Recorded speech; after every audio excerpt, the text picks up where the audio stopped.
Okay, sorry. But I have to make this video. Okay, stay tuned. Hai guys, ketemu lagi sama gua Riri di sini di DR Stories. Kali ini adalah gua mau ceritain pengalaman gua. Thanks to Livni Sanders atau yang kalian bisa kenal dengan Liv Junkie, karena tiba-tiba dia brought up this video yang kebetulan related banget sama pengalaman gua baru-baru ini. Jadi gua pengen cerita juga. Lo harus nonton videonya Liv Junkie, ada di sini. Di sini ya, gue tulis linknya ya. Jadi kalian tinggal klik juga di situ. Dan sekarang gue mau cerita tentang cerita gue. So basically, Liv Junkie ini cerita tentang bagaimana dia pernah di-approach sama beberapa brand untuk mereview, dan dia dikomplain lah, kurang lebih kayak gitu. Kalian nonton aja ya videonya ya. Dan ini terjadi sama gue, gengs, yaitu gue pernah mereview satu produk yang bener-bener gua review, gua setting waktunya berapa lama gua akan pakai produk tersebut. Karena gua tahu kalau produk yang bagus itu cuman 3-1 minggu aja gua udah bisa lihat gitu hasilnya. Nah, kalau kalian tahu, video-video gua ini terbagi dua. Satu, penjelasan mengenai produk. Yang kedua adalah sharing pengalaman gua pemakaian produk. Dan gua usahakan review gua selama ini adalah jujur. Baik itu bagus, tidak bagus, maupun biasa-biasa aja. Biasanya kalau yang biasa-biasa aja nggak akan gua report. Kalau gua bagus, gua report. Kalau kurang bagus pun gua report. Tapi kalau yang biasa-biasa aja kayaknya nggak ada yang perlu di report gitu ya, karena nggak ada hasilnya gitu.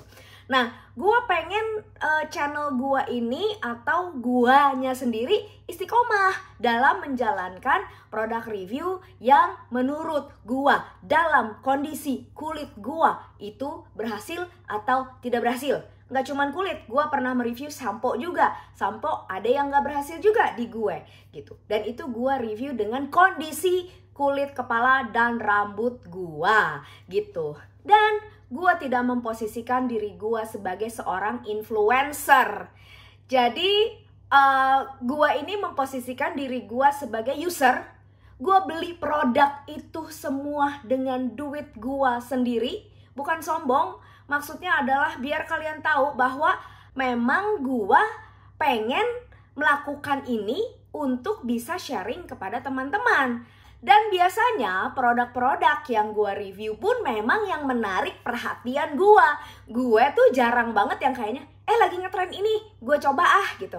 Gue ikutin gitu, enggak. Gue tuh memang gue baca, kayaknya ini menarik banget ya. Secara brand, secara produk, itu menurut gue menarik, gue akan review. Salah satunya adalah Kos de Baha. Kos de Baha itu buat gue menarik. Jarang banget orang Indonesia tahu, tapi gue review gitu loh. Nah, produk ini kebetulan setelah gue search pun di YouTube, cuman gue doang yang review, nggak ada produk itu yang review. Gue tahu produk ini dari TikTok gitu loh.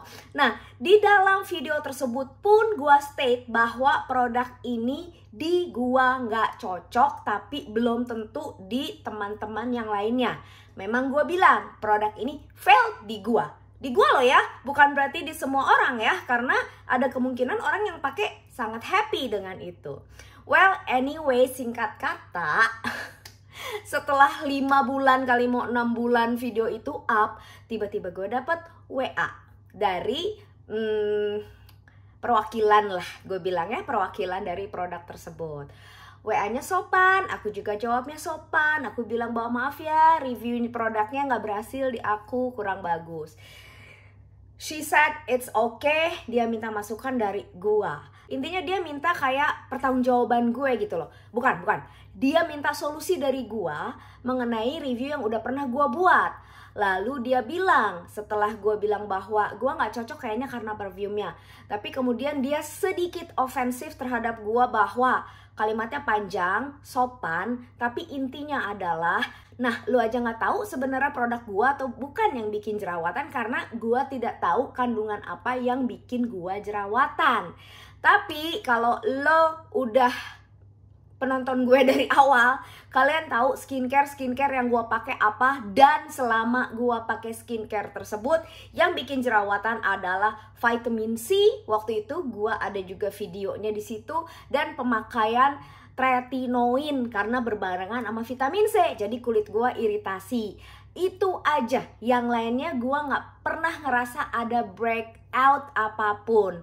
Nah, sewaktu gua mereview produk tersebut dan gua ada perjalanan ya, walaupun nggak daily basis, tapi gua kasih lihat perjalanan 6 hari, perjalanan 10 hari, sampai perjalanan terakhir 14 hari, karena gua setting cuman 14 hari. Produk tersebut meninggalkan jerawat-jerawat tunggal di gua yang gua sendiri baru mengalami jerawat yang kayak gitu loh. Well anyway, jadi balik lagi terhadap isi WA tersebut, dia sudah mulai ofensif terhadap gua. Panjang, dan gue menawarkan solusi bahwa gue bikin video baru aja yang menjelaskan tentang produk tersebut. Jadi artinya gue akan menjelaskan bahwa produk ini begini. Intinya mengenai produk. Tapi gue bilang bahwa experience gue gak bisa direvisi, kata gue. Tapi gue bisa bikin video untuk penjelasan produk. Dia tetap gak mau terima. Dia gak mau terima. Sampai dia bilang bahwa pendapat gua itu menggiring opini negatif, bahwa katanya produk ini tidak berhasil, which is emang gak berhasil di gue gitu loh. Jadi seolah-olah produk dia jelek kayak gitu.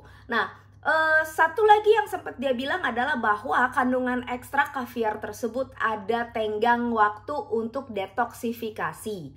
Kalau gua baca, belum ada yang kayak begitu. Bahkan salah satu produk dari Swiss pun gak ada yang bilang bahwa akan terjadi detoksifikasi. Mungkin gua salah, tapi kalaupun terjadi ada detoksifikasi, kalian udah tau lah kulit muka gua itu produknya apa aja yang gua pakai. Gue gak pernah pakai medical grade lagi, semuanya drugstore. Yang kalau dibilang itu harus didetox, gue juga bingung apa yang harus didetox gitu loh. Setelah gue ngomong lagi, menjurusnya itu satu, dia minta di take down karena menurut dia jejak digital itu tidak bisa dihapus. Nah, gimana ya? Itu agak shocking sih buat gue, dan melihat videonya Livni Sanders atau Live Junkie, which is sebenarnya itu adalah hak kita untuk menjelaskan kepada, kita kan content creator ya, content creator menjelaskan kepada audiens kita, which is saat ini adalah subscriber gua, apa yang terjadi sama produk tersebut terhadap gua, dan gua menceritakan pengalaman gua, tidak mengada-ngada, ada buktinya. Kayaknya itu adalah hak kita juga. Jadi sebenarnya intinya adalah dia minta gua take down karena dia nggak mau ada jejak digital negatif terhadap produknya dia, which is menurut gua jadinya kok nggak natural ya. Berarti apa? Gua nggak tahu planning dia selanjutnya itu mau ngapain. Apakah dia mau bayar influencer, ataukah dia mau apapun itu gitu ya, gue nggak tahu dia mau melakukan campaign apa sehingga dia nggak mau ada jejak digital negatif di dalam dunia digital ini. Oh ya, atas dasar niat baik gue aja, gue sebenarnya agak nggak setuju juga untuk nge-take down, karena benar kata Live Junkie bahwa itu effort kita untuk bikin video, apalagi video gue itu perjalanannya hari-harian ya, berapa kali gue nge-shoot gitu loh. Kayaknya kok nggak rela untuk men-take down hasil kreativitas kita di sini. Gue nggak tahu gue mau nggak ya nge-show pembicaraan WA gue. Cuman kayaknya nggak perlu gue show. Tapi ini bukan hoax, dan ini perjalanan pengalaman gue beneran. Semoga kalian percaya sama gue walaupun tanpa ada screen capture, which is nggak etis menurut gue. Gimana ya, gue juga nggak enak sebenarnya dengan subscriber gue untuk menghilangkan video tersebut, karena seolah-olah kayaknya gue tidak tidak jujur jadinya. Bukan tidak jujur, akhirnya gue menyembunyikan fakta. Gue takut gue menyembunyikan fakta, tapi itu video udah gue take down. Jadi sebenarnya gue bingung, ini video harus gue take down atau harus gue up lagi. Menurut kalian gimana sih? Gue bingung deh. Kalau ranah-ranah hukum kayak gitu, gue udah bikin disclaimer bahwa gue di sini adalah pengalaman gue pribadi. Kalau orang lain kayaknya enggak. Gimana menurut kalian? Should I put it up again or still take it down? Kasih komennya di bawah ini. Segitu aja curhat gua kali ini. Sampai jumpa dan salam kulit sehat.